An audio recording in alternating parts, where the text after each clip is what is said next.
welcome to episode 205 of the Canadian Football Countdown, a proud member of the Canadian Football Podcast Network. Ryan, Trey, and Adam with you here again this evening as we get into draft season here on the Canadian Football Countdown. The CFL Draft is a couple of weeks away, and we've got a couple of weeks of coverage coming for you here on the podcast. Starting off this week, we'll be previewing the East Division. Take a look at team needs, at which direction teams are trending, recent picks they've done, try to project maybe what they're going to do there.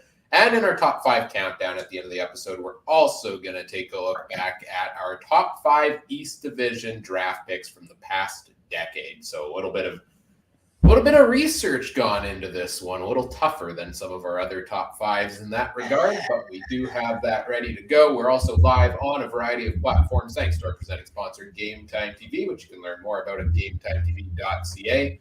And we're taking your comments, taking your questions live throughout the night here as well. So put them in the chat if you're watching over on our YouTube, Facebook, or Twitch feeds. Before we go any further and bring in the rest of the panel, as always, we do want to acknowledge that the Canadian Football Countdown is brought to you from Treaty 1 territory, traditional territory of the Anishinaabe, Cree, Ojibwe, Dakota, and Dene peoples, and the homeland of the Métis Nation, as well as from Treaty 4 territory, traditional territory of the Cree, Saulteaux, Dakota, Lakota, Nakota, and Métis Nation. Now let's welcome in the rest of the panel here for this evening. First off, in the middle of my screen here, I didn't think he was going to be on the show tonight. I heard he had a big assignment to get done. You got it done, Trey. You're here with us this evening. Welcome to the show. How are you doing tonight? Fantastic, boys. You might just have to call my name a couple times. I'm a little, the schoolyard grind here, but I'm doing great. Second podcast of the day. Like you said, big pile of paperwork to do. I'm just ready to kick it with my boys. Adam, long time no see, buddy. How are you doing?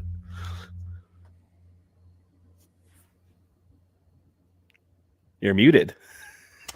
Wow, that was the first time in every time for a long time for me. Anyways, besides seeing Frosty the Snowman over and over and over again, we're in the middle of a blizzard here in Saskatchewan and the east side. If this feed goes out, well, could be a power outage. It's we're in the middle of a snowstorm, so yeah, interesting times. It's April. Like, come on, folks. Like, what are we doing here with the weather? Like keep it over there at least. We don't want it coming out this way, out east over to Winnipeg. We have our own Winnipeg whiteout going on right now. We don't want the snow variety because, of course, hockey playoffs have kicked off now as well, which is a fun time of year. Although I think Adam doesn't want to talk about that right now. We'll talk about that a little bit more later. But we're here to talk about football, and CFL Draft is around the corner, so we figured let's start taking a look at what we may see come draft day. Full disclosure, if you're looking for detailed insight on the individual prospects in the draft, the names available and stuff like that, this is probably not the podcast you're looking for, or the content you're looking for. I would personally recommend checking out a lot of the great work that 3 Down Nation has been doing. Canadian Football Perspective, another great podcast crew out there. They do a lot of great draft stuff there. Go check them out. Or even just the CFL.ca website has a lot of draft content going on there as well. So if you're looking for detailed insight, those are probably your best bets. If you're looking for, high-level analysis, I think we can do a mediocre job of that here. So we'll give it a shot at least and go through the East today and the West next time out.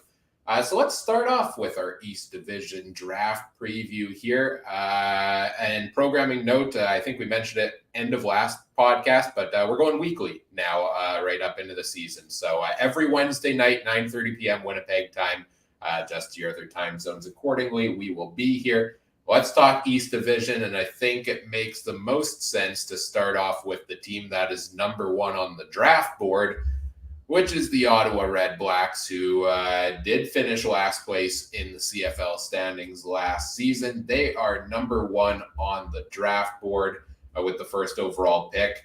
They're also a team that has quite a few draft picks in this year's draft. They picked first overall In round 2, they have 3 picks. They have their own at 10. They have one at 12 that they picked up in a trade. And then they have that weird territorial pick thing that I guess the bottom 2 teams get to do at the end of the second round, I think is what that is. In round 3, they've got 2 picks there as well because they made a trade with BC to pick an extra one up. So lots to do here for the Ottawa Red Blacks. Adam, what's your take on Ottawa here coming into the draft? What are you looking at for them?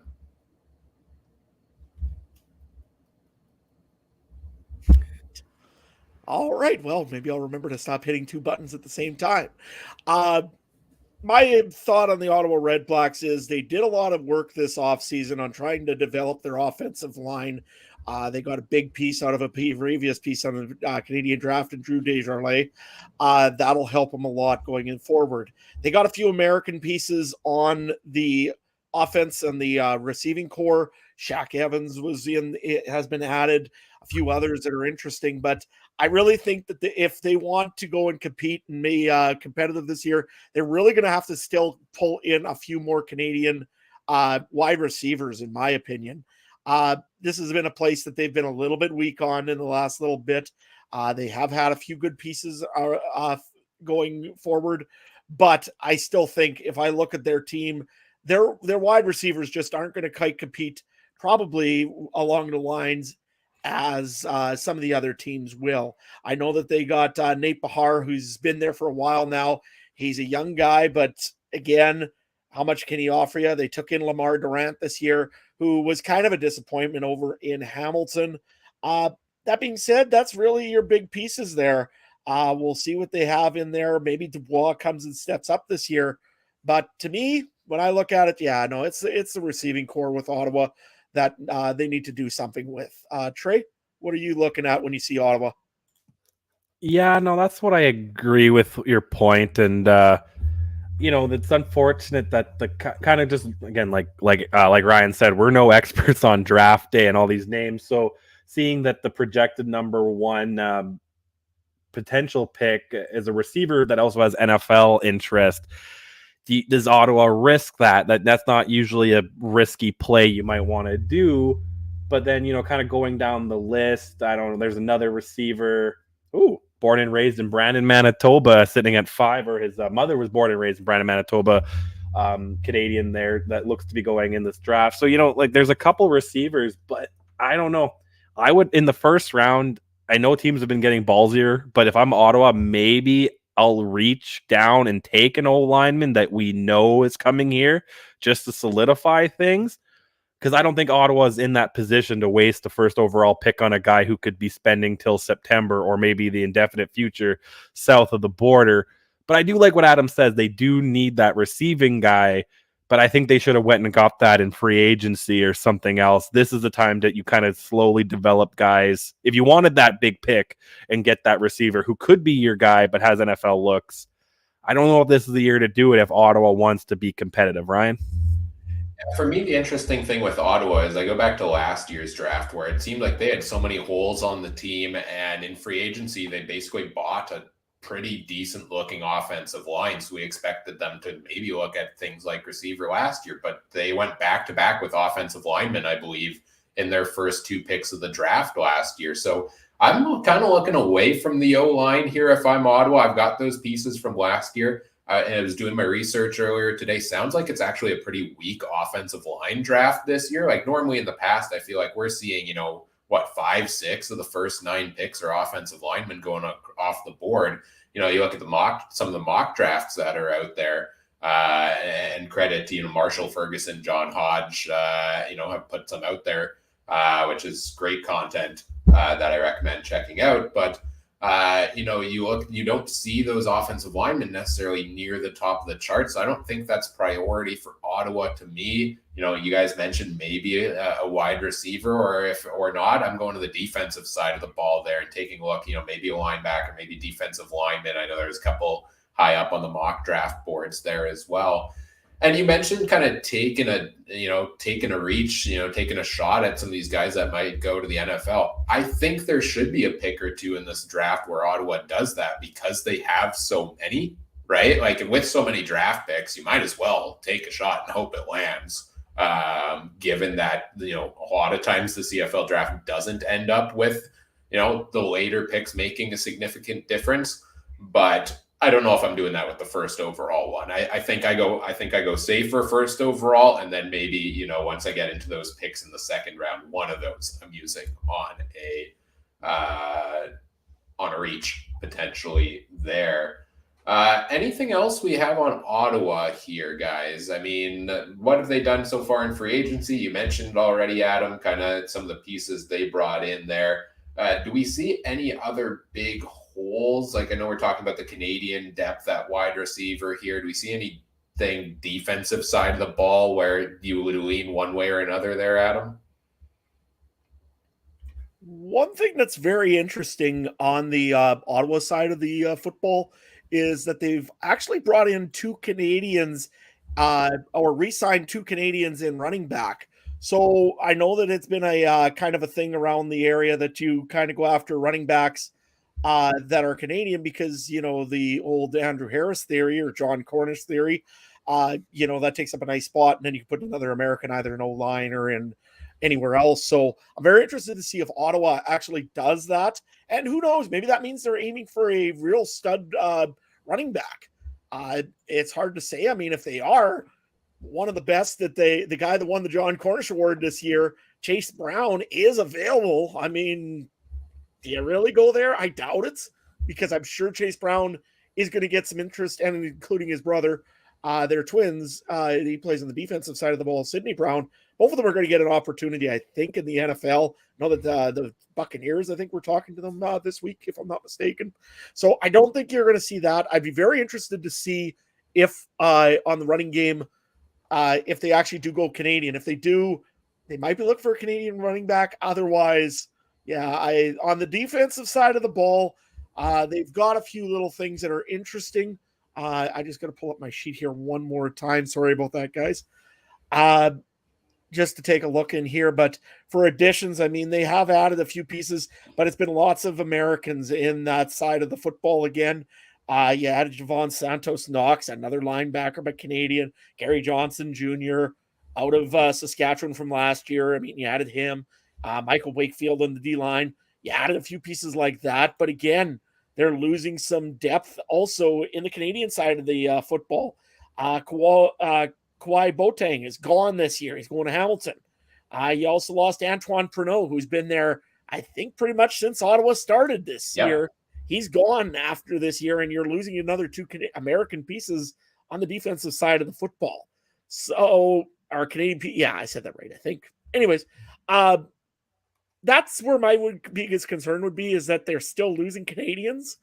But that being said, there's an opportunity in this draft to draft some guys that are on the skill level for Canadians, and those are kind of intangibles. So who knows? Maybe Ottawa might just actually pull the trigger and go after those ones. And I think you're right, Ryan, though.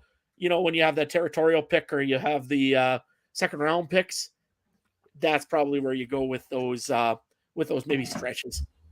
I guess my question here, so first overall pick in the draft, and this one's for you, Trey. Are you looking at, with those early round draft picks, are you taking the best player available, even if it's a position you have some depth at, or are you trying to find the best fit, I guess, for the position you need? In the CFL draft, no, I'm taking the position you need now, especially if you're Ottawa. If you're Ottawa and Edmonton, which I guess we'll talk about Edmonton next week, but if you're one of those teams who, in the basement, having a guy who's going to spend 2-3 years in the NFL, potentially jump around here and there, it's not going to help you out much. So that's why I would go with someone that you've talked to in these in meetings and pre-scouting and during the combine and being like, yes, sir, I'm coming to Canada in June. That's kind of the guy I would look for first round. And with all these extra rounds, then if there's that guy available. But if I'm the first round and I'm like the Bombers who have the 9th or 10th, whatever, 9th pick, then maybe I'll risk it for a guy, a team that's more solidified. But no, if I'm rebuilding, does Ottawa really have time to wait another 2-3 years for these guys? I think did they win the home game last year? No, I don't think so. No, exactly. So they can wait. They want to win a home game this year. I don't think they're going to wait 2 or 3 years for these guys to develop. I'll argue a little bit on that, Trey, because I look at what the Ottawa Redblacks have last year. They had William Powell in as a running back, didn't do much. I mean, he had a bad year. He was injured a lot. They've got a decent running back again this year, but another American that's going to be their starting running back. If you have an opportunity to draft a guy like Andrew Harris, we don't know if Chase Brown is going to end up in the NFL. I think he will. He's been talking like he will. He is definitely looking at the NFL draft. But if you got an opportunity to get a guy like Chase Brown that can be a complete game changer for you on the ratio, wouldn't you maybe take a shot at it? I mean, I'm just playing devil's advocate here. I know you may not see him for 2 or 3 years, but running backs are blowing through the NFL like it's no tomorrow. I mean, you look at the NFL right now, Chuba Hubbard that's a Canadian that could be playing in the CFL right now. He may never get into the CFL, but there's a pretty good chance as a running back, he could get burned out by Cleveland or whoever sooner than later. So, but when was he drafted? He wasn't drafted in the first round, I don't think, in the CFL. So that's what I mean. Like, I mean, he's proven to be a pretty good running back, and I put him above the guy you're talking about. So, if he's only worth a second or third round pick or whatever he was, why would I give up a first overall for somebody? But I see what you're saying. Like, you got to take the home run shot. Like, I don't know. Well, look at Nathan Rourke was like a second or third round draft pick too, right? And the pick was actually Calgary's. I just learned today that they traded away. So, you don't know what you get in those lower rounds. It's usually those lower round guys. And no, if I was Ottawa, I'm taking somebody who I can plug in today to help Mazzoli out, indefinitely. Yeah, I think if I'm one of the teams later in the draft, and we'll obviously get to there yet this week and next week, then maybe if I'm an established team that had a good playoff run, then maybe I'm taking one of those chances because I feel good about where my roster is at for this upcoming year, right? Whereas teams like Ottawa, Edmonton, I think those are teams that need to win now and are going to try to make the draft picks that help them do so. Let's move on to our next team here. And next up from the East Division on the draft board is the Montreal Alouettes. They have 2 picks in the first round this year, just like they did last year. They currently pick at number 5 and number 7. That number 7 pick, I believe, is coming back from that Vernon Adams to BC trade in the middle of last season. So 2 first-round picks here for the Alouettes. They pick again in the second round, none in the third round for them. But they have a couple in the 5th and 1 in the 4th there as well. So a bit of a real allocation of draft picks, but once again, 2 in the first round. And last year, Montreal, I think, was the team that stole the show at the draft with their 2 first-round picks. They had the number 1 on the board. They took Tyrell Richards at linebacker there, and then Tyson Philpott with the final pick of round 1 at wide receiver. In a trade they made with Winnipeg to acquire that draft pick there. So, Montreal, they traded up. They got that multi-first round pick last year, and now they're looking to do the same this year. What do we see from this team, Adam? What do you think? Where do you think Montreal should be looking? Well, Montreal is a very deep Canadian team if you really take a look at them, especially in the offensive line is what I find. So I wouldn't expect them to pick up an offensive line in this draft just because, again, they've got so many guys on there. Landon Rice, you've got Philip Gagnon, you've got Sean Jameson, you've got other guys in here that have been like that. They got such a depth in the Canadian offensive line. I really wouldn't see it too much. And lots of them actually have some pretty good experience in the O-line system. That being said, a few of them are getting a little bit older. Landon Rice is 35 already. Christian Matt, he's 38. And how many more games does the guy have in him? Hard to say. I would hope a few more anyways. The real spot that I could see that they could probably help themselves a little bit with is probably on the defensive line of sorts. They've only have 2 guys signed right now, Goenlock and Desjardins. They have Goenlock's got 10 games.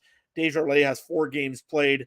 But again, not a whole lot like last year, not a whole lot of experience and not very much Canadian depth on the defensive side of the football. On the receiving core, though, again, they could maybe draft another Canadian receiver to help give some backup help maybe to Tyson Filippo or Julian Grant. They did add Jake Hardy this year, though, which it just has kind of been a little bit of an injury-prone guy kind of in Saskatchewan, unfortunately. But a great guy. Hopefully he gets a good opportunity in Montreal. So I think probably I would say maybe on the receiving core, if there's a really good receiver that they could use right now, or maybe a defensive lineman. But those are, I know D linemen are a little bit tougher, I think, to find in the CFL draft. So I would probably say maybe a receiver right at the moment. Trey, what are you thinking? Yeah, sorry guys, I had to fix my monitor. I was looking at it from the side and it was giving me a splitting headache, so now we're all good. But no, I agree. I this now we're a little bit lower in the draft. This is where I would go maybe with a little bit of a home run because you do have Phil Pott, you do have a couple pieces in play that will help you this year. I think they have the mock draft has a receiver, Cole Tucker. That's the Canadian because his mom is from Brandon. So you know, that's where I would go, or maybe go with the overall Jared Wayne from Pittsburgh if he's not selected earlier. They have a lot of stuff at the place, I think, a little bit better than Ottawa. They're still kind of a dumpster fire, but it's which dumpster fire is worse? Probably Ottawa. But, you know, I think this is where you start going with the home run at Ryan.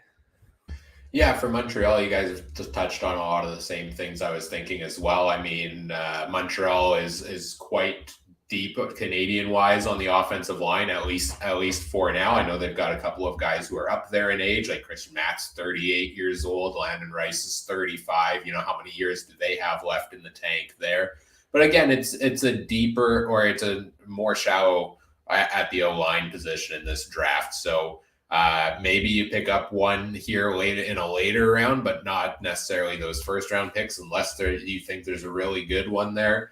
Wide receiver, I really like what they have in Keon Julian Grant and Tyson Philpott as their top two Canadian receivers. I think they're potentially, could be this year two of the top 5 Canadian receivers in the CFL. I think there's a possibility for that as those two guys grow. They had great seasons last year. So same thing there. I don't know if I'm going, my first pick in the draft as a receiver there. I'm probably looking more at the defensive side of the ball, on the defensive line, defensive backfield, if there's the right pick available there. Linebacker, they're pretty solid at Canadian. They drafted Tyrell Richards last year. Chris Aki's there. They just re-signed a couple days ago, I believe, Brian Harelamana,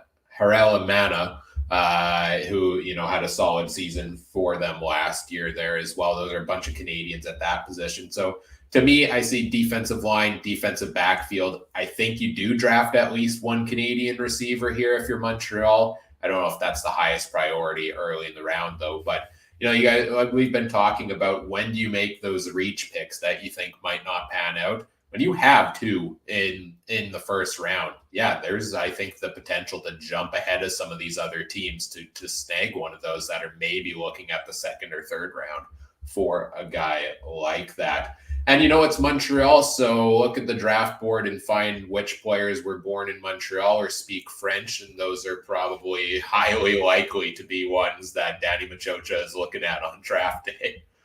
Because the other thing to look at is how many of the players are Montreal Carabins. I mean, you got to remember, Danny Machocha was the head coach of the Carabins for how long. He probably still has a little bit of insight on what there is over in Montreal, who he's seen as a younger guy, I guess, maybe in his junior or in his freshman year or so. The other thing, Brian, to keep in mind with Montreal is I think maybe they could, you're right, still use that receiver. And I know that they've got the guys out there right now that could be top receivers, but I sure hope that they can bring in one more piece or two more pieces. Traditionally, Montreal likes to draft offensive linemen. They always have. When you look at a guy like Connor O'Donnell, I mean, he was drafted by Montreal. He's going to probably still end up in the NFL. He's still, I guess, under contract with the Colts. But yeah, I mean, there's guys that they seem to have very good luck drafting offensive linemen. That being said, last year they did pick up Tyson Filippo, and that was a big piece for him. So we'll see what happens here. Maybe Danny Machocha has a different mentality than the old days of the Montreal Alouettes. Yeah, you talk about the territorial picks that Edmonton and Ottawa have at the end of the second round. If you're Montreal, every pick is a territorial pick, arguably. Not every pick, but it does seem like they do definitely favor and have the tendency in that regard there. Anything else on Montreal you guys have before we move on here? Just curious if the new ownership will go a different path. You know what I mean? This is the first draft, right? You might make a splash. You never know. Hey, this is my team. Jerry Jones it a bit. Who knows? You know, I don't know. I don't know this guy. I've never heard of him really before. So you never know what he could be doing, but it also could be just business as usual. And, you know, Danny Machocha does what he does, right? Is there any sticking point here of looking at who the new head coach is also and the new quarterback, which is Jason Maas and Cody Fajardo, who are still probably, at least in Fajardo's case, waking up at night with nightmares about lying on the field after yet another sack? You know, is there any thought to them potentially having a say of, let's go get another offensive lineman or something like that? Well, I think if you look at what they had for an offensive line last year, I think they were pretty okay with what they should be okay with what it is. I mean, yes, I'm sure probably that would be on every quarterback's wish list is a 6'8", 6'9" offensive lineman that can absolutely manhandle somebody in the trenches. I'm sure that's probably on every quarterback's wish list. That being said, I don't know if it's Montreal's biggest priority here, but who knows? Maybe. One other thing I wanted to bring up too, guys. Of course, we just finished talking, and I'm sorry, we should have talked about this with Ottawa earlier. The first overall pick in the draft. Is there any chance Ottawa trades it and goes down in the thing, down in the draft? I have to throw it out there, you know. If someone offers them players now, I would. You know what I mean? That's when a team like Montreal, Winnipeg, Toronto, who doesn't even have a first round pick, you know, that's maybe a draft pick where they say, hey, we got a guy that we don't really need. He's a Canadian that we know is a starter, or a couple of those guys. And then Toronto takes the swing. You never know. That's what I would do, but I think Ottawa would keep it. Right. To me, it depends. Like, I don't know enough about the players on the board to know if there is a standout, say, at number one that teams are willing to reach ahead to get, that they're not just get a chance to pick on later, right? Like, it's not like the NFL draft where, you know what, the Chicago Bears, I believe, have the first overall pick this year. And you know, there's so much talk of, okay, knowing they're going to trade it. And it's like those first couple picks, like there's trade talk endlessly about those. But in the CFL, yeah, we get trades. It could happen. You know, Montreal did trade up to that number one pick last year because they really want to tire out Richards. There could be a guy here that a team does want to make that deal with Ottawa for. And if I'm Ottawa, I'm only making that deal if, you know, I'm moving down and confident I'm still going to get the guy I want and I get an additional piece available, right? So, yeah, I think it all depends who's on the board necessarily come draft day and what each team is kind of thinking in that regard. So, answer your question, I think there's a chance. There's always a chance, but hard to tell without having that deep insight into the players on the board, right? Yeah, and I was looking at this one here and thinking that happened last year. Montreal has the picks to do it in theory. I mean, they've got a 5th overall pick and a 7th overall pick. That you think would be maybe pretty enticing for Ottawa, who needs to build on Canadian depth a little bit. Maybe, but who knows? It's so early in the you know what? We're only 2 weeks away from the draft, and yet I say it's way too early to figure out what we're going to do. So, you know what? It's the CFL. It's the crazy football league when it comes to drafting. So, who knows? Sorry, in the chat, there's a comment. The Carolina Panthers have the first overall. They already made the trade with the Bears. Oh, okay. I thought that was already happened, didn't it? What did they trade? What? Wait, what? Or no? Or maybe not. I don't remember. I thought the Bears already traded that. I don't think the Bears traded their pick, did they? I don't know. This is the wrong pod. CFL team could oh no, the draft. Yeah, they traded it to Carolina already. Yeah. For what? I don't remember. Let's see here. We'll look it up later on. yeah, this is the we're in wrong. the CFL draft right Yeah, now. that's the wrong Irrelevant to the show here. CFL draft right now, but yeah, I vaguely, now that we talk about it, remember there being some kind of trade there. But point there being, yeah, there's a lot more heavy hitting trade talk with the NFL draft, the NHL draft, etc., than the CFL, where it's okay, if you're Montreal, you're trading 5 and 7 for number one. Is the number one guy that worth it for you to give up, 2 first-round players potentially? I don't know. I don't think so. In most drafts, it doesn't tend to be the case. But hey, you do what you got to do to get the guy you want, right? Well, that's the thing. And I mean, if there was an absolute stud that said, I will not play in the NFL, I only want to play in the CFL, first of all, you question his mentality. And secondly, you'd probably go and make whatever you could to make the trade happen to be the first overall pick. That being said, I'm sure Chase Brown or Sidney Brown, whoever the best Canadian guy is that's going out of college right now, never committed to anything saying that he's going to be in the CFL. So, you know what? Why right now would you pick up another guy? Unless there's somebody you really, really love, then maybe. Otherwise, it doesn't make any sense.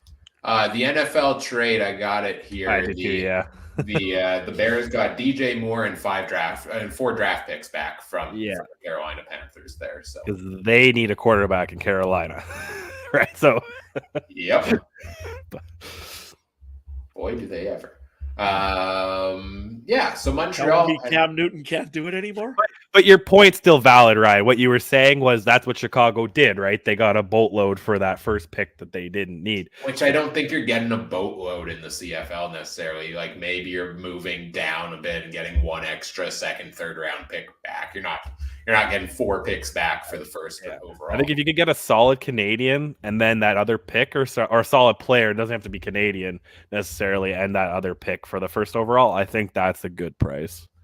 Just remember what Nathan Rourke was worth.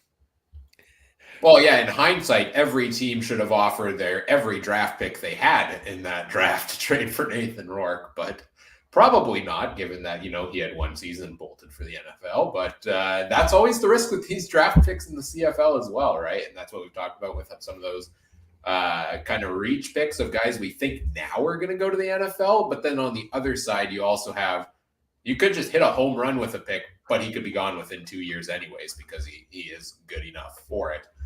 Let's move over to the Hamilton Tiger Cats here next because they're the next East team up on the board, and they pick at number 6, trade they made with Calgary. Correct me if I'm wrong, that trade was made November 14th. Is that part of the Bo Levi Mitchell trade to trade his rights over to Hamilton? Probably. Or why would they have that pick from that trade?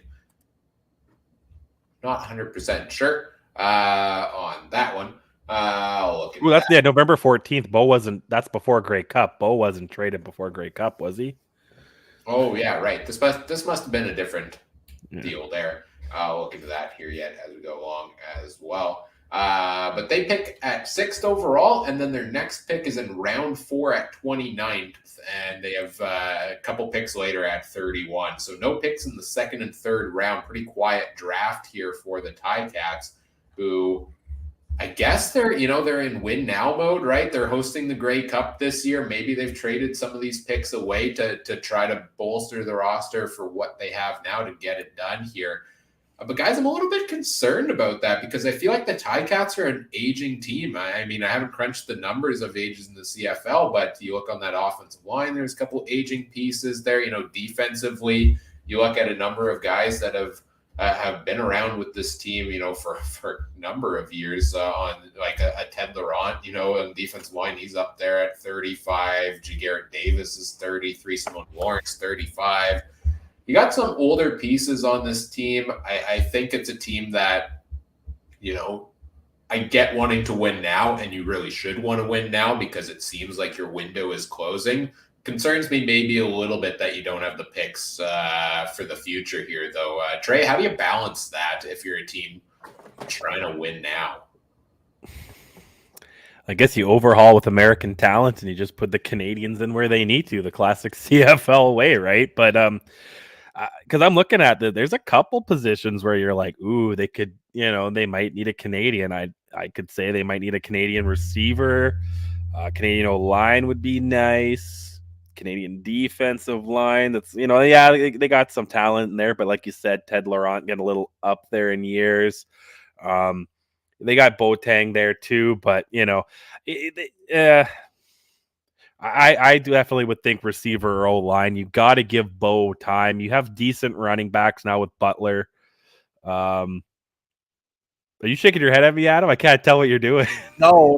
I'm just looking at like, something, just shaking my okay, I head. just see you going like this, and I'm like, man, you can tell me to shut up anytime here. No. Sorry about that. Okay, no, it's okay. So I was like, usually not that quiet when you disagree with me.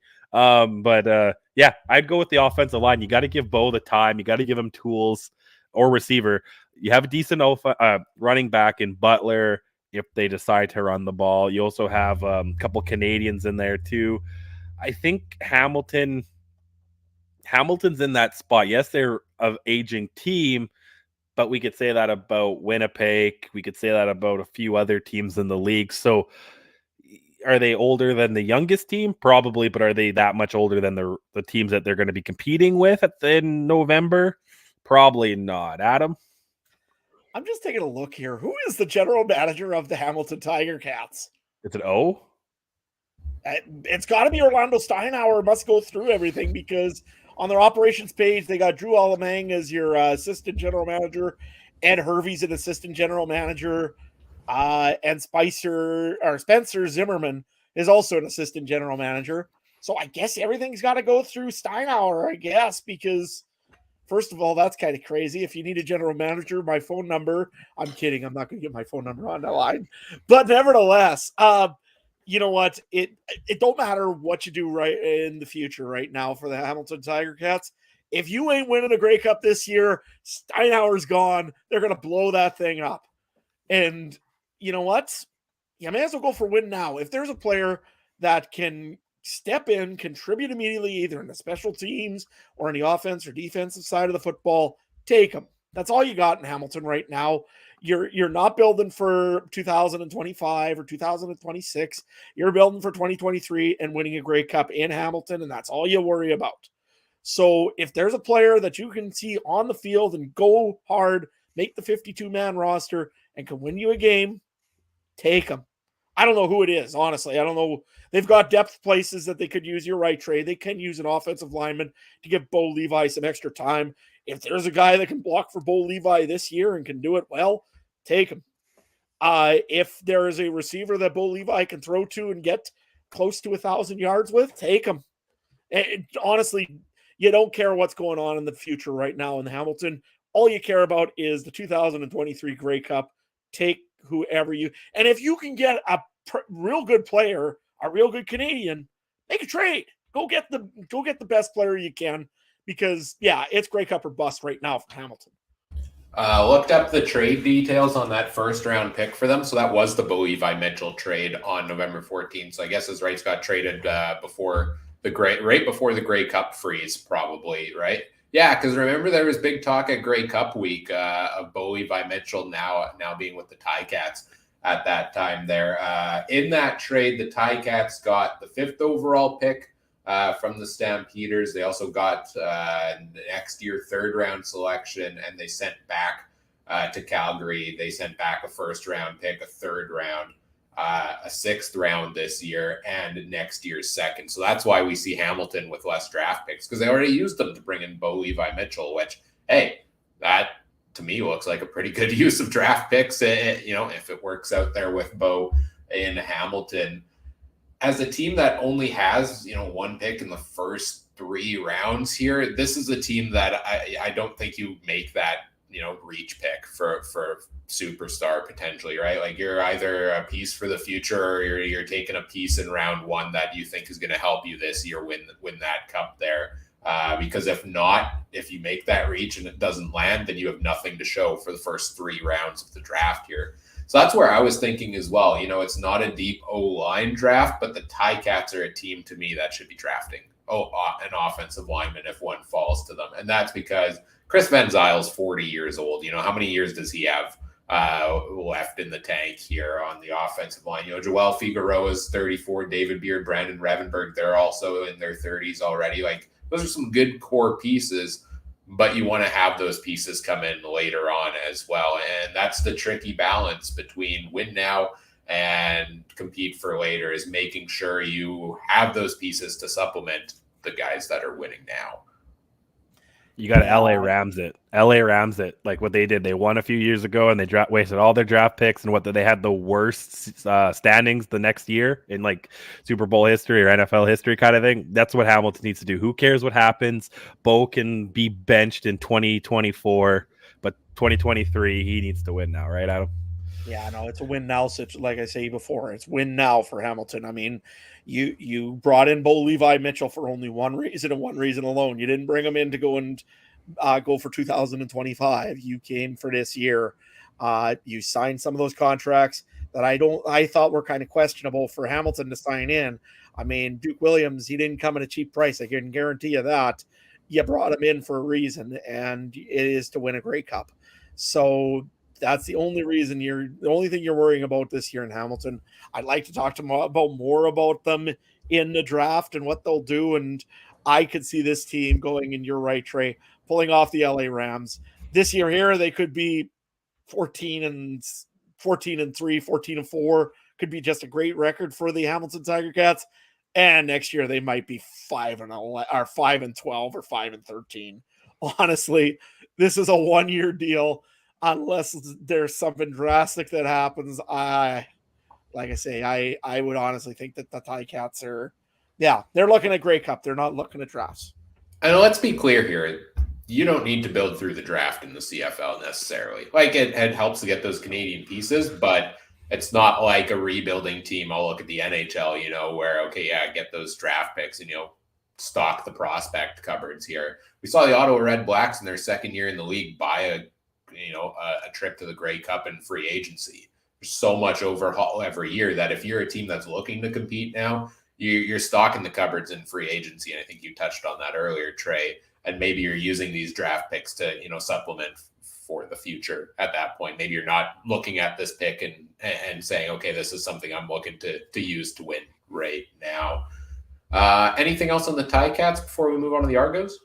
Do you see them doing an unprecedented amount of trades this year then? You know what I mean? Or trying to push it. You know what I mean? Maybe they're not 14-4 around August, right? And that's when we start seeing those remaining picks they do have go elsewhere or whatever, So I could see that, because I think we're hitting a new time in the CFL. I think the Hamilton needs to do something, and it's bad when you're in Toronto's shadow, you know what I mean? A little bit here with how Toronto's been lately, right? So, and no disrespect to the team, just Hamilton's kind of that has been the superpower in the East as far as it goes. And if they don't do good this year with Bo and everything else, I mean, do we see the coaches get fired early if things aren't going well? Like, I know that's a whole other show. Like, do they get the whole season? Like, just because in the CFL you could finish at 7-10 or 7-11 and somehow make it to the Grey Cup? Like, who knows? It's certainly a lot of pressure, right? And right, Adam? There's certainly a lot of pressure being the team hosting the Grey Cup. Yeah, we won't talk about that as much because, but nevertheless, you're right. I mean, they have been underneath a little bit. You got to admit, Hamilton has been, the top runner here since probably 2013. They were good. 2014, they were good. And they've been good for a very long time. They probably should have won a Grey Cup or two here or there. I mean, if it wasn't for a pass or a holding call on a return or anything else, I mean, this team probably would have won a Grey Cup. But that being said, they got to be a little bit peeved that Toronto just walked in, came in 1 year, essentially went in and got a Grey Cup. That I don't care if you're a Hamilton fan, that's not acceptable. Seeing Toronto win a Grey Cup before you again. They've had the team, they've done their push. This is their all-in push now. They've got their quarterback, they've got everything they need to do. Yeah, the pressure is going to be there. It's going to be there all season. And do I see an early change in the coaching system? They like Steinauer. They really do. I think that they might get him some help if he needs it. And I think that the pressure is there, and he's been told probably this is it. You better do something. I would imagine that's come down to him and probably explained to him in a pretty plain fashion. But that being said, I think Hamilton, they know what they've got. They know what they got to do. I think they're going to do something this year. Like I say, we'll see more of them when we get to our team previews. But yeah, I'm not worried about it right now for Hamilton. They're just worrying about all in. Let's move over to the Toronto Argonauts, our final team here in the East Division. They do not have a first-round draft pick because they traded it over to the BC Lions. They had the last pick in the first round. They traded to BC for middle linebacker Jordan Williams, who at one point in time was a first-round pick of his own. I believe a first overall pick, if I'm remembering correctly there. But he wanted to move out east, be closer to home, be closer to where he was running his business. So the Argos picked him up. They also still brought back Enoch Mwamba. So they're stacked at the linebacker position, I think is fair to say. The Argos are a bit of an enigma this year to me because Three Down Nation put out their list of top contracts at quarterback, running back, and wide receiver so far. And Chad Kelly, the starting quarterback of the Toronto Argonauts, is number 14 in terms of highest contracts at quarterback. What was it? Under $100,000, I believe, is his contract. 97, it looked like. For that, yeah, something like that this year. So they're saving so much money compared to some other teams at the quarterback position that you would have think they would have spent that in free agency this year to maybe make some big splashes elsewhere. But I look at the moves the team has made, and I feel like they've lost more this year than they've gained. So, I mean, maybe this is more talk for when we get to the, season preview for the team. But what are you looking at here, Adam, for the Argos? A championship team last year. It seems like they've still got pretty good depth at a number of different positions here. Do you see something that you would expect them to do in the draft? Well, not a whole lot really that I can see that'll be special. Their offensive line, I think, is still a great offensive line with Shane Richards in there and Darius Blaydick. I mean, you got guys under 30 that played a lot of games for you this last year. And you got some up-and-comers. Dylan Giffen, I think he'll probably get some more time out there. Maybe even Peter Nicastro. I mean, he didn't have any season or things last year, but he might get an opportunity this year. Who knows? Offensive line, they're okay. And receiving, I mean, you got one of the guys in there have a great season in Curly Gittens Jr. this year. He had 1,100 yards last year. He's a Canadian. That's going to be one of your top receivers in the league, I think, this year. And not just Canadian or American. I think he's just going to be the top, one of the top receivers. So he's going to be a great pickup on there. And I think you could give him some help, maybe a little bit, if this is a more talented draft than a offensive line, defensive line kind of draft. You might be able to get him some help there as well. Over on the quarterback, you're right. They're saving a pile of money with Chad Kelly. I mean, I can see maybe why he was a little annoyed about his contract after hearing it. But that being said, look at what our BC did last year. They brought in all these big name players, and they made a run like you wouldn't believe. If Nathan Rourke was completely healthy and they hosted the West Final, they very well might have made the Grey Cup. Hard to say, but Winnipeg was awful talented as well. So, I mean, it was going to be a good run. But that being said, BC had a different formula, and it worked for them. This being said, you never know what Toronto might be up to. They've got some new American receivers in there. I think that's what they're going to be focusing on. I know that they gotten rid of a few other receivers that were kind of maybe a little bit of a surprise that they let go. If you take a look at receivers, I mean, Jawan Breskeson, he's the Canadian that I kind of was surprised that they let go. But he ended up in a good place, I think. But yeah, their defensive line and their linebacking core especially, I mean, they're playing Canadian linebacker, obviously. And I think they're going to be very, very talented doing it. And that's a pretty good position to have a good Canadian depth in. You can then move Americans elsewhere, and that should help them a lot. And I think their defense is going to be solid. I mean, they lost a couple pieces. Their offense, I maybe got a little bit of questions about the receiving core. a little bit, but not much. I think they could use maybe some help from the Canadian side on the receiving core, just because they did lose Breskison. And on running back, you still got the ageless wonder, Andrew Harris, back. You got to wonder how much he's going to play this year. That being said, if they need to, they got the Canadian depth on the offensive line to put Ouellette in. So I think they are probably fine on the offensive side of the ball. Maybe a little bit on the receiving core is maybe the only thing I would look at. Trey? Yeah, I agree with the receiving core. That was kind of my first eye, because after Curly Gittins, it's kind of, he goes down. What are you going to do? And that's the unfortunate side you have to play with in football. Looking at their quarterbacks, who the heck is their backup? Who, like Chad Kelly? Maybe Chad Kelly get a raise if he plays both strings, right? I don't know. Holds the clipboard. I don't know. Does it benefit you to play a Canadian quarterback yet? I don't think it does. I don't think so either.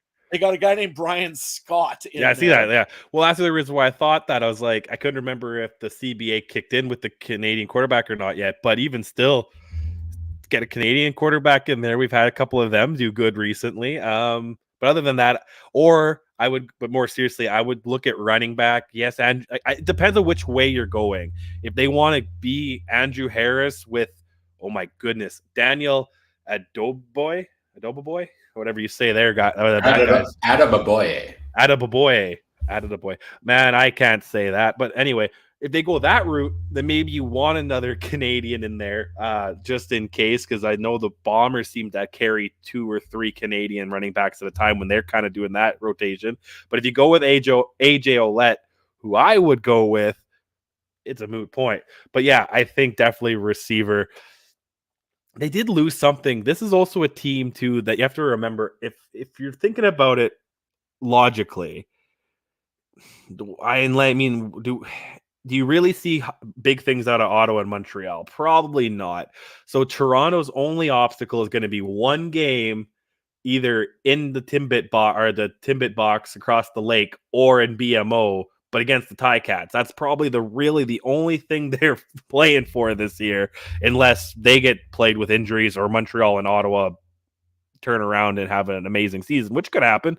But, they just need to keep ready for that game. You know what I mean? I hate to say that. But the 18-game season, they're most likely going to get second, if not third. I couldn't see them not getting in. They just have to focus on that. Kind of the same thing I said last year. You have Andrew Harris, and that last year they had Brandon Banks. You need those veteran guys. You just need to find something to fill in any little crack that come October, come November, when the pressure's on. Yeah, for the Argos, I'm looking at a lot of the same things you guys said there already. To me, I take a look at the defense. They've got, some pretty good pieces on that defensive line already, and linebacker. I'd be shocked to see them go linebacker early here as well. Maybe defensive back, the only Canadians they have there, Royce Mechie, Josh Haggerty, who played, solid roles last season there for them. Eric Sutton did get into 9 games, played some special teams last year, but maybe add another piece of the defensive backfield. But other than that, Canadian also. They did sign at Canadian wide receiver this offseason. They signed David Unger over from Hamilton. That move doesn't do a whole lot for me. Unger was that, kind of 5th receiver in the offense that you get from a Canadian normally, right? As we see guys like Gittins Jr. And Dembski and some of these guys in Montreal that we just talked about earlier that are kind of making more of a name for themselves in the offense.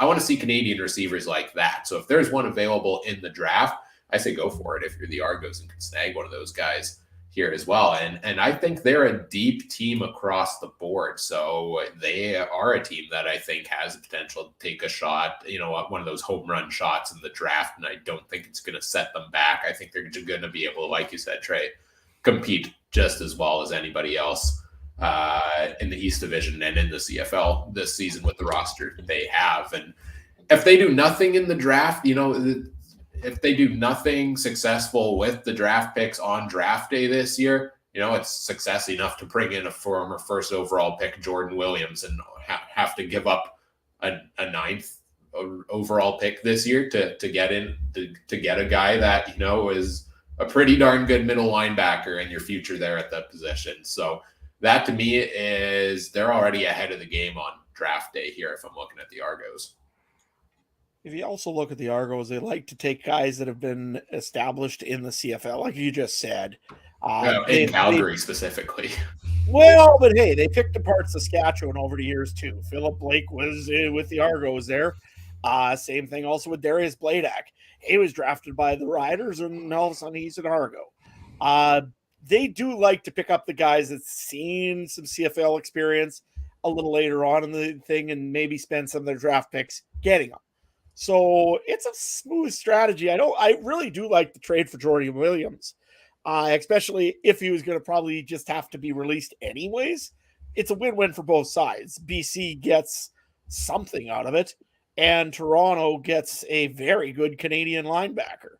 So I like the move no matter what. But again, Toronto's done this before where they bring in these guys. They'll either trade for them or they'll just pick them up in free agency and offer them a crazy amount and get them after the fact if they don't draft them. Traditionally, I don't think Toronto is one of those teams that drafts very well, to be honest with you. Yeah, I think you hit the nail on the head there.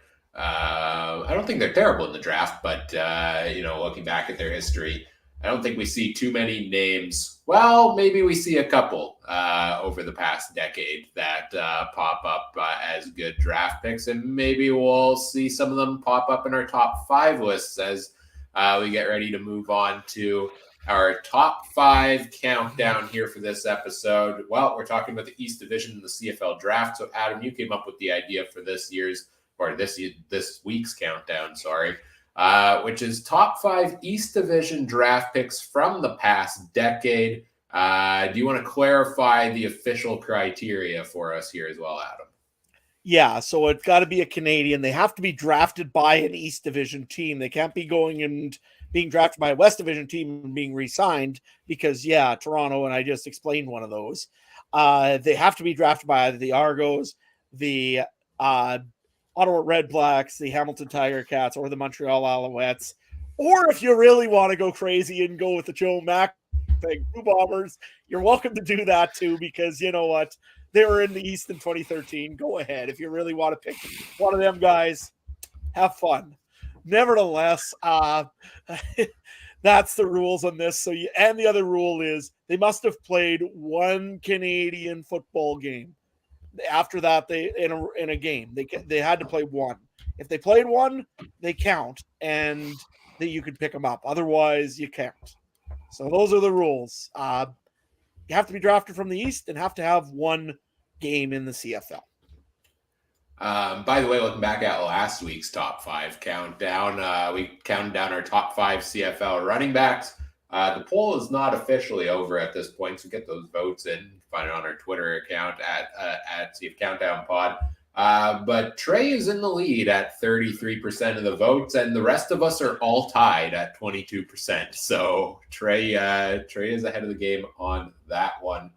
Let's get going, though. Top 5 East draft picks in the past 10 years, 2013 onwards. Adam, you came up with the idea, so when you do that, you get to be the one to get us started here. Who comes in at number 5 for you?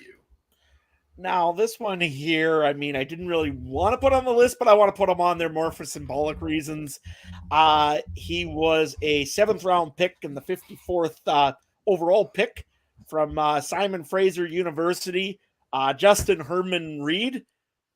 Good player. He's been around. He's been with the Argos. He was drafted by. But that being said, he was with the BC Lions before that. He was with the Saskatchewan Roughriders. I think he just hasn't had a good chance in the league.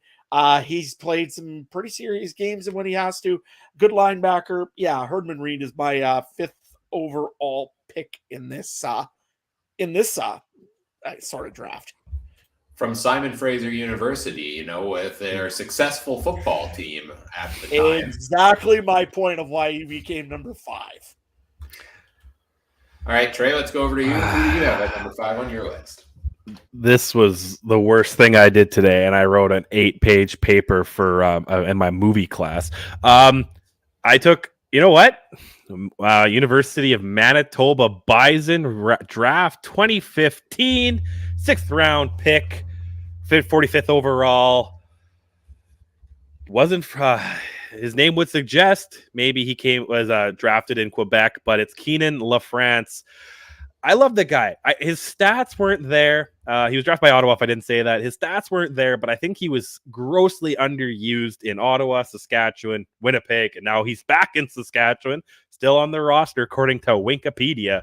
So, yeah, I'll take Keenan LaFrance. I thought maybe at one point he would be the new guy here, and he just, for whatever reason, we went with Oliveira and Augustine, and I guess McRae's a running back according to Adam, but the people on the poll don't agree. So yeah, Keenan LaFrance, Ryan. Yeah, when he was with Ottawa, I really thought he was going to take off as a starting running back. I'm surprised that kind of went downhill from there. I guess he never really got the full opportunity to do so.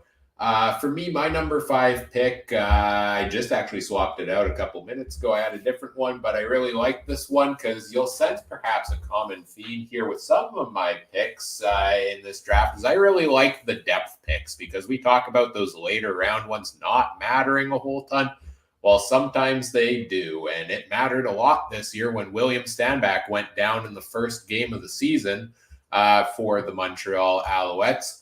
And Jeshurun Antwi came in and quickly ran for a massive run there. He was picked 48th overall in round 6 in the 2019 draft by the Alouettes, I believe from the University of Calgary.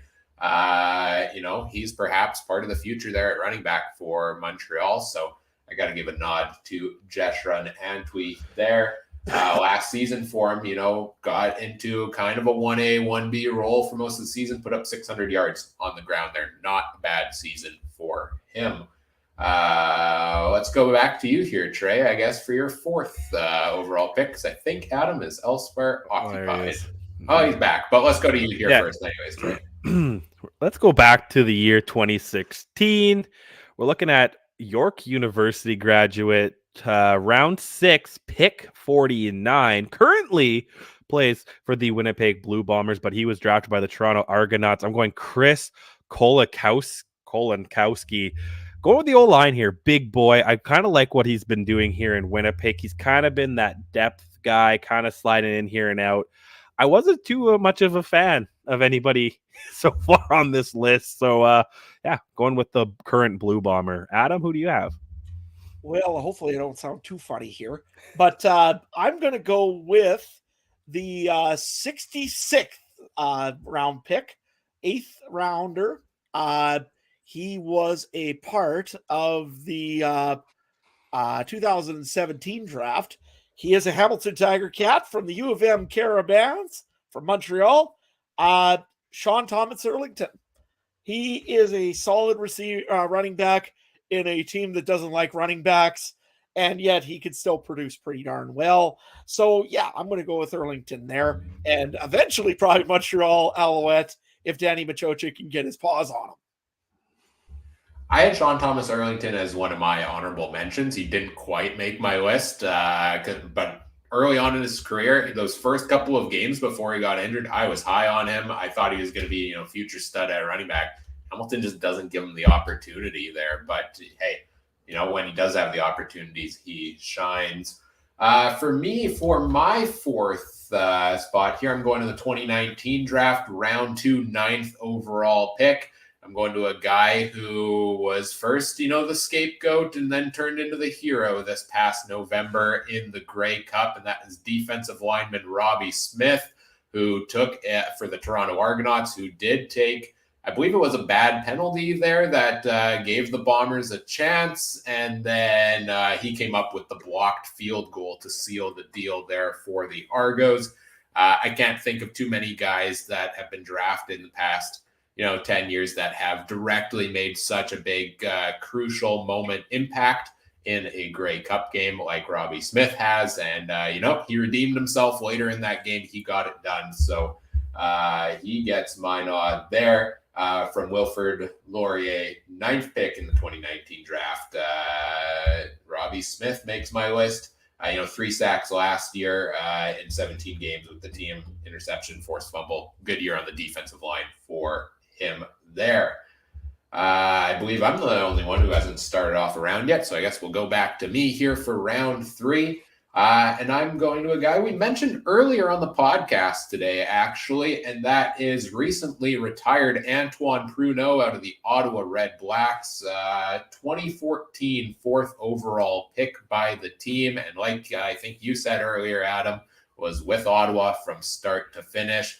So many guys trade places in the CFL that, when coming up with, okay, the most impactful picks, it's like, well, was he impactful with his current team or with the team he ended up moving to?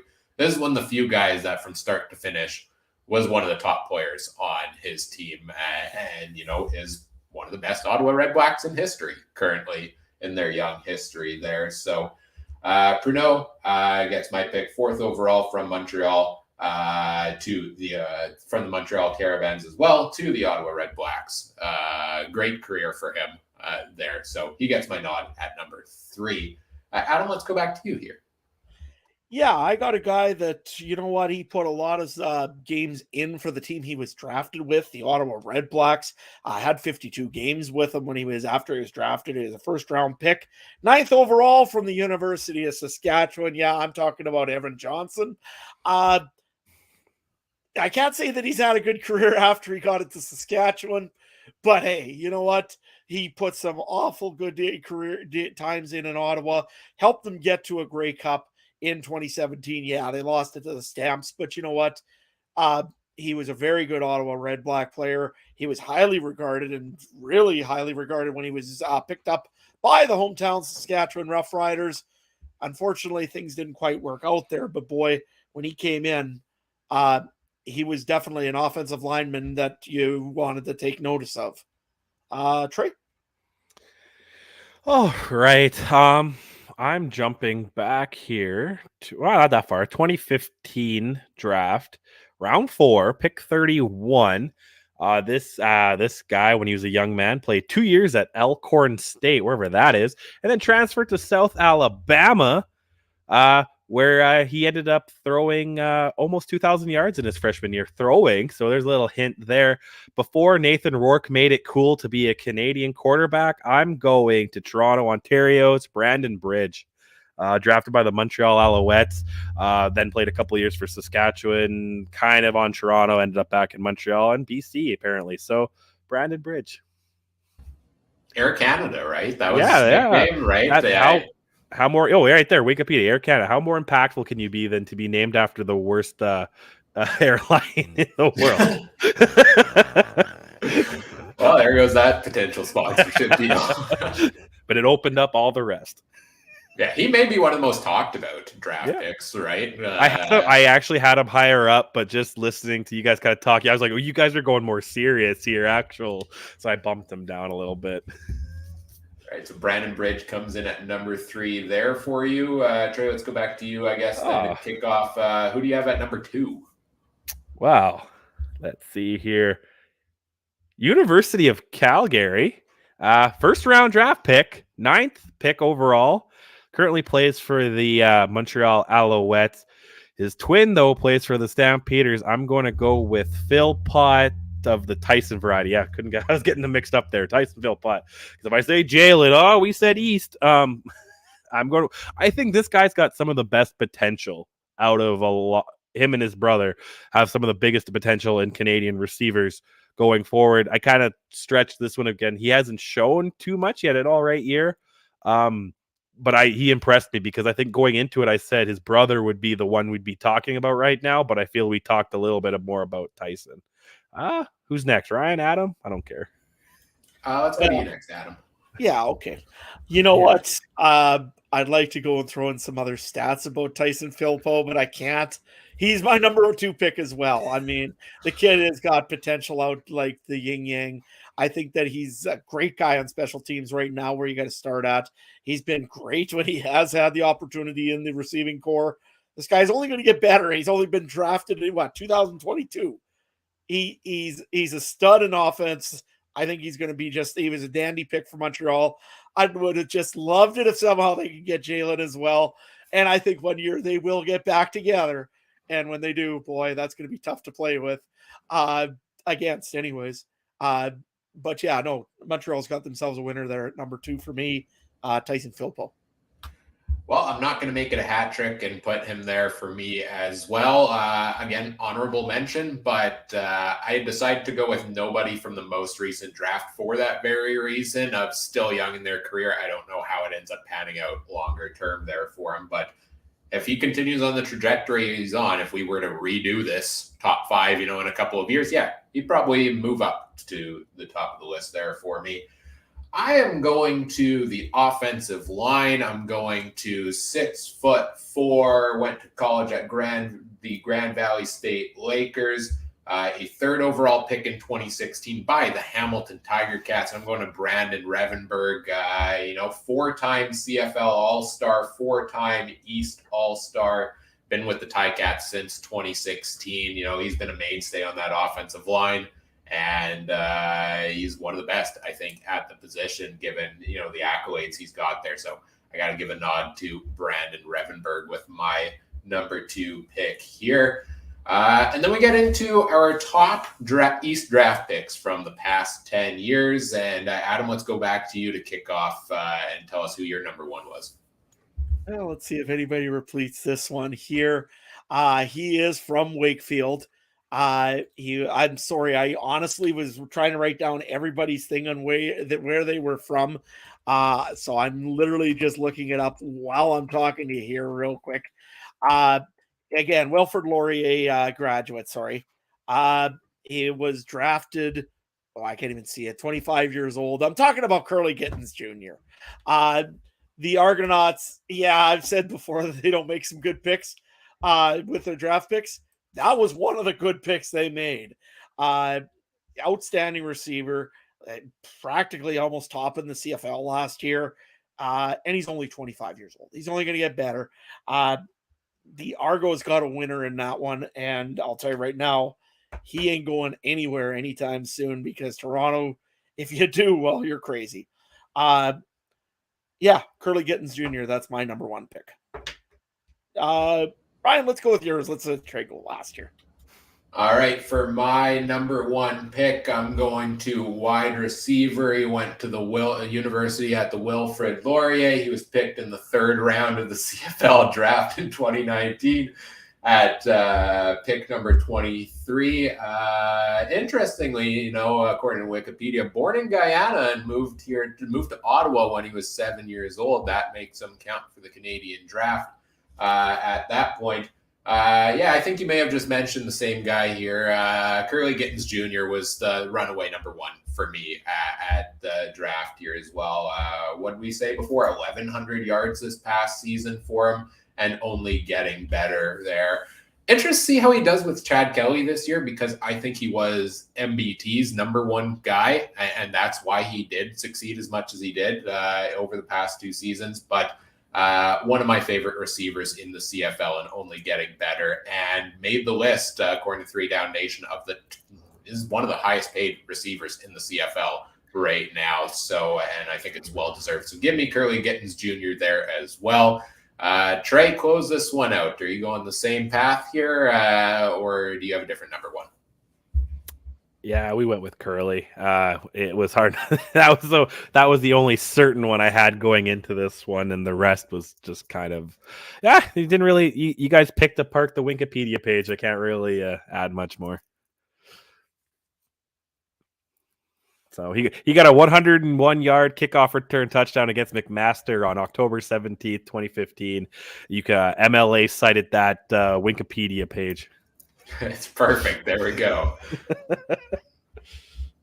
Yeah, only so much you can pick apart from the CFL player Wikipedia pages, but we're bound to do so. Let's get let's recap here. Let's take a look at the names maybe we left off. I think I touched on a couple of my honorable mentions here, so I'll go through mine first and mention some others that jumped out on there. So my top 5, I have Curly Gittens Jr., Brandon Revenberg, Antoine Pruneau, Robbie Smith, and Jeshurun Antwi. Mark Corte, 4th overall in 2018 to Ottawa. And last season was paid by Edmonton as the highest paid offensive lineman in the CFL. Drew Desjardins taken that over, but I had him as an honorable mention there. And some of those other guys I mentioned, Tyson Philpott, and I really wanted to put Keon Julian Grant, and that's who I originally had as my number 5, but I saw that Joshua Antwi was picked in round 6, so I had to give him the nod there. Adam, you've got Curly Gittins Jr., Tyson Philpott, Evan Johnson, Sean Thomas Arlington, and Justin Herdman Reed on your list. Any notable names that you wanted to include but couldn't fit in the top 5? Yeah, Matthew Boateng was one of mine that I really wanted to add on to the list, and I probably should have in the end. He's had a very good career so far. He was drafted up by the Toronto Argonauts originally. One guy to keep an eye on, I think, actually, is Nick Cross. He played with the UBC Thunderbirds, and he was a Regina Ram before he actually transferred, which is, you don't see too many transfers over in the U sports. So that was kind of cool. So I think Nick Cross might be another guy. He's with the Hamilton Tiger Cats right now. Look out for him in the future. And one other guy, but he couldn't be even qualified for this list, was Carter O'Donnell. He was drafted by the Montreal Alouettes, currently with the Indianapolis Colts. However, I think if he comes back, there will be a bidding war for his services between Edmonton and Saskatchewan and everybody else that wants a great offensive lineman that's got a Canadian passport. So those were the 3 honorable mentions I had. Right, you got your list here, Trey. You've got Curly Gittins Jr., Tyson Philpott, Brandon Bridge, Chris Kolinkowski, and Keenan LaFrance. Anybody else you want to touch on? Just one guy who couldn't make it because he didn't play it down. But my old boss at Cowboys, Derek Defoe, was picked 3. He picked University of Manitoba D lineman, was drafted by the Hamilton Tiger Cats, got cut in training camp, but he was picked 3 picks before Winnipeg Blue Bombers Nick Hallett, who's actually a serious starter, and 10 picks after Jeshuan Antwi. So, I mean, hey, it's still pretty cool to say I worked with a guy that got drafted by the Ticats. I remember my first week, he was wearing the Ticats toque, and I told him to get that off, and then he explained to me how he was playing for the team, and I was like, oh, okay, that's fine then. It's fine then. But, throw it to my old buddy there. Right on. And you kind of already put this limitation in there with the had to play 1 down thing, Adam, but we couldn't include any no drafting dead players, right, Ottawa? Because apparently that happened with the Ottawa Rough Riders of old back in the 90s. Yeah, no, we're not allowed to draft dead people or pick dead people for the top 5 list. That would be worse than anything. I don't think that makes the top 5 list. No, that is doing a disservice to everybody else that's been drafted if that somehow makes the top 5. And not to mention the players themselves. So those are our top 5 picks for draft picks from the East Division over the past decade. Next week, guys, get ready. We're going to do the same thing for the West Division because as we get into wrapping up this week's podcast, what's coming up is next week we are previewing, basically doing this exact same show except talking about the teams out west. So your Winnipeg Blue Bombers, BC Lions, Calgary Stampeders, Edmonton Elks, and Saskatchewan Rough Riders.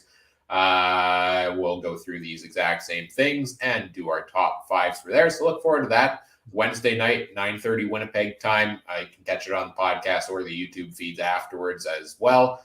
And then the week after, same time, same place, we'll be here to recap the draft that takes place. I believe it's Tuesday, May 2nd, is when the draft takes place. And after that, we'll, I guess, get to compare our previews here and see if we were kind of thinking on the right page for what the general managers were thinking for their teams as well. Of course, if you want to stay up to date on everything coming up on the podcast, you can do so by following us over on social media. Let me take away the overlay there.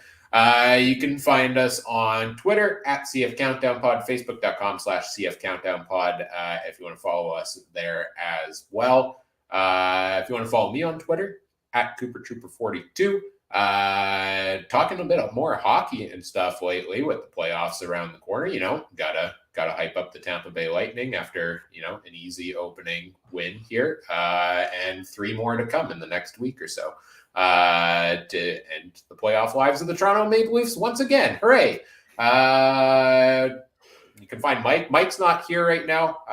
Mike did mention on Twitter this week he will be back when the season starts, but he's got a lot of work stuff going on. But if you ever want to hear his CFL thoughts, you can follow him on Twitter at Mike Garrell. Trey, you've got a lot going on these days. Podcasts left and right here for you. Where can people find everything you got going on? Yeah, you can find me on Twitter at Trey Harnesslink. And yeah, just launched my new harness racing podcast. We had our second episode today. Man, the views and the interactions, they're way up than I thought they were going to be. So I was happy if 10 people watched, and we got way more than that. So if anyone that watches this watches that, thank you. If you want to learn more about the sport, it's on it's called Harness News Live. Wednesdays at 1 Central and Saturdays at 10 Central.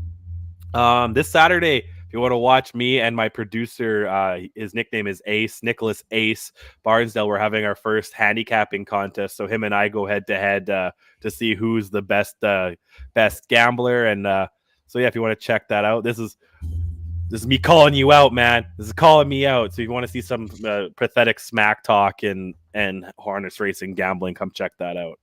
Adam, where can people find you? Well, you can find me in a snowbank at Adam Stewart 1.